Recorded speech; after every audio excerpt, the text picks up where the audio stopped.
सुंदरपुर नाम के एक छोटे से गांव में कुंदन नाम का एक लकड़हारा अपनी पत्नी रूपा के साथ रहता था। कुंदन दिन भर जंगल में लकड़ियां काटता, लेकिन फिर भी मुश्किल से 2 वक्त की रोटी का इंतजाम हो पाता था। उसी के घर के ठीक सामने रहता था भैरव, जो गांव का सबसे अमीर और लालची आदमी था। अरे कुंदन, क्या बात है, आज भी सूखी लकड़ियां ही मिली क्या? अरे कब तक ये सूखी लकड़ियां ढोकर अपनी किस्मत फोड़ेगा? कभी मेरी तरफ देख, बिना मेहनत के भी तिजोरी सोने से भरी रहती है। भैरव भाई, मेरी लकड़ियां सूखी जरूर हैं, लेकिन मेरी मेहनत की कमाई में जो सुकून है वो किसी तिजोरी के सोने में कहाँ। मुझे मेरी ईमानदारी की रोटी मीठी लगती है। हाँ हाँ, खा ले ईमानदारी की सूखी रोटी। देखते हैं ये ईमानदारी तुझे महल में कब बिठाती है। आप भैरव की बातों पर ध्यान मत दिया कीजिए, वो पैसों के नशे में अंधा हो गया है। आप हाथ मुंह धो लीजिए, मैंने थोड़ा सा दलिया बनाया है। कुंदन और रूपा भले ही गरीब थे, लेकिन उनके दिल में किसी के लिए कोई लालच या जलन नहीं थी। एक दिन कुंदन जंगल में लकड़ियां काटने बहुत दूर निकल गया। तभी उसे एक पेड़ के नीचे से कराहने की आवाज सुनाई दी। उसने पास जाकर देखा तो एक बूढ़े साधु बाबा सोमनाथ दर्द से तड़प रहे थे। उनके पैर में एक बड़ा सा कांटा चुभ गया था। कोई है? बेटा, जरा मेरी मदद कर दे, ये कांटा मेरी जान ले रहा है। अरे बाबा, आप चिंता मत कीजिए, मैं अभी इसे निकाल देता हूँ। थोड़ा दर्द होगा, आप हिम्मत रखिए। कुंदन बहुत ही सावधानी से अपने गमछे से बाबा का पैर साफ करता है और कांटा निकाल देता है। फिर अपनी पानी की बोतल से उन्हें पानी पिलाता है। जीते रहो बेटा, आज के जमाने में तुम्हारे जैसा दयालु इंसान मिलना मुश्किल है। तुम्हारी इस निस्वार्थ सेवा से मैं बहुत प्रसन्न हूँ। बाबा सोमनाथ अपने झोले से एक छोटी सी साधारण सी पीतल की कढ़ाई निकालते हैं। बेटा, ये कोई आम कढ़ाई नहीं है, ये एक जादुई कढ़ाई है। तुम इससे जो भी खाना मांगोगे, ये तुम्हें पलक झपकते ही बना कर दे देगी। लेकिन याद रखना। क्या याद रखना है बाबा? इस कढ़ाई से दिन में केवल 3 बार ही खाना मांगना, और खाना मांगने के बाद जब तुम्हारा पेट भर जाए तो इसे रुक जा कढ़ाई बहुत है कहना मत भूलना। अगर लालच में आकर तुमने चौथी बार कुछ मांगा तो ये तुम्हारे लिए मुसीबत बन जाएगी। लालच इसका सबसे बड़ा दुश्मन है। मैं आपका ये एहसान कभी नहीं भूलूंगा बाबा। मैं इसे सिर्फ जरूरत के लिए ही इस्तेमाल करूंगा।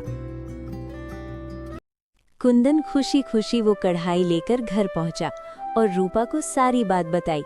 पहले तो रूपा को यकीन नहीं हुआ, लेकिन फिर उन्होंने कढ़ाई को आजमाने का फैसला किया। हे जादुई कढ़ाई, हमें भूख लगी है, कृपया हमारे लिए गर्मा गर्म पूड़ी और पनीर की सब्जी बना दो। कढ़ाई में अचानक से चमक उठती है और जादू से उसमें से गर्मा गर्म स्वादिष्ट पूड़ी और सब्जी निकलने लगती है। दोनों की आंखें फटी की फटी रह जाती हैं। अरे वाह, ये तो सच में कोई चमत्कार है। इसमें से तो बहुत अच्छी महक आ रही है।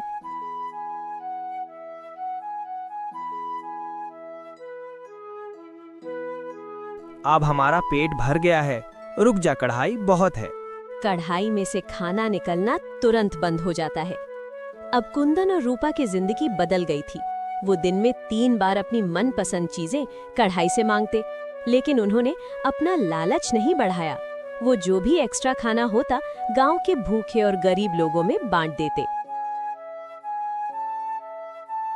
कुंदन के घर के बाहर रोज गरीबों की लाइन लगने लगी। ये सब देखकर पड़ोसी भैरव की आंखों में जलन होने लगी। उसे समझ नहीं आ रहा था कि कुंदन के पास इतना सारा और इतना स्वादिष्ट खाना कहाँ से आ रहा है। एक रात भैरव छुपकर कुंदन की खिड़की से झांकने लगा। भैरव खिड़की से देख रहा है कुंदन कढ़ाई से मिठाई मांग रहा है और फिर उसे रोकने का मंत्र बोलता है। ओहो, तो ये राज है इस भिखारी की अमीरी का, एक जादुई कढ़ाई। अगर ये कढ़ाई मेरे हाथ लग जाए तो मैं सिर्फ खाना क्यों मांगूंगा, मैं तो इससे दुनिया भर की सबसे महंगी मिठाइयाँ और पकवान मंगवाकर शहर में बेचूंगा और अरबपति बन जाऊंगा। मुझे ये कढ़ाई चुरानी ही पड़ेगी। अगले दिन जब कुंदन और रूपा किसी काम से बाहर गए हुए थे, भैरव चुपके से उनके घर में घुसा और वो जादुई कढ़ाई चुराकर अपने घर ले आया। उसने तुरंत अपने घर के सारे दरवाजे और खिड़कियां बंद कर लिए। अब मेरी किस्मत खुलेगी। ऐ कढ़ाई, मेरे लिए बादाम और केसर का हलवा बना, वो भी बहुत सारा। कढ़ाई में से तुरंत हलवा निकलने लगता है। भैरव पागलों की तरह उसे खाता है और बर्तन में भरता है। वाह, क्या स्वाद है। ऐ कढ़ाई, अब मेरे लिए काजू कतली बना। कढ़ाई काजू कतली से भर जाती है। अरे वाह, अब मुझे सोने के वर्क वाली जलेबी चाहिए। तीसरी बार कढ़ाई से जलेबी निकलने लगती है। भैरव का पूरा कमरा पकवानों से भरने लगता है। भैरव लालच में इतना अंधा हो चुका था कि वो भूल गया कि कुंदन ने कढ़ाई को रोकने के लिए क्या कहा था। और सबसे बड़ी गलती, उसने 3 बार की सीमा पूरी कर ली थी, लेकिन उसका लालच अभी भी शांत नहीं हुआ था। ए कढ़ाई, मुझे और चाहिए। अब मेरे लिए शाही पुलाव बना। बाबा सोमनाथ की चेतावनी सच साबित हुई। चौथी बार मांगते ही कढ़ाई लाल रंग की चमक से भर गई।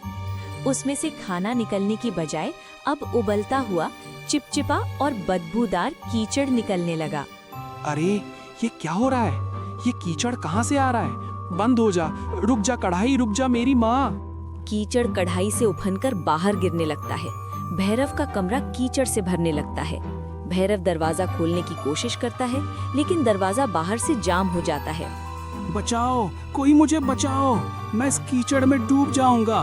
कुंदन, मुझे माफ कर दो, बचाओ। कुंदन जोर से चिल्लाया, रुक जा, कढ़ाई बहुत है। कढ़ाई तुरंत शांत हो जाती है और कीचड़ निकलना बंद हो जाता है।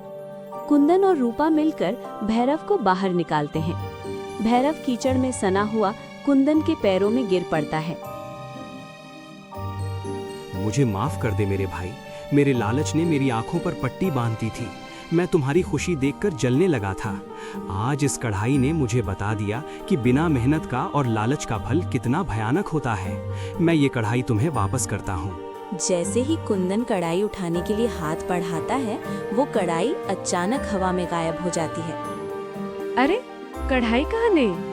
तभी हवा में बाबा सोमनाथ की आवाज गूंजती है। कुंदन बेटा, कढ़ाई का नियम टूट चुका है। लालच के स्पर्श से इसका जादू खत्म हो गया, इसलिए ये कढ़ाई अब वापस मेरे पास आ गई है। लेकिन तुमने अपनी इंसानियत और सच्चाई से जो जादू कमाया है, वो कभी खत्म नहीं होगा। जो हुआ अच्छा हुआ बाबा। हमें वैसे भी बिना मेहनत के खाने की आदत नहीं डालनी चाहिए। उस दिन के बाद से भैरव पूरी तरह से बदल गया। उसने अपना घमंड छोड़ दिया और कुंदन के साथ मिलकर लकड़ी का एक बड़ा व्यापार शुरू किया। दोनों ने अपनी मेहनत से खूब तरक्की की। कुंदन और भैरव खुशी खुशी साथ मिलकर काम कर रहे थे। तो दोस्तों, इस कहानी से हमें क्या सीख मिलती है? यही कि लालच एक ऐसा दलदल है जिसमें इंसान जितना हाथ पैर मारता है उतना ही धंसता चला जाता है। सफलता का कोई शॉर्टकट नहीं होता। सच्ची सफलता और खुशी सिर्फ और सिर्फ हमारी मेहनत से ही मिलती है। अगर आपको ये कहानी पसंद आई हो तो लल्लन टून्स को सब्सक्राइब करना ना भूलें, लाइक करें और अपने दोस्तों के साथ शेयर करें।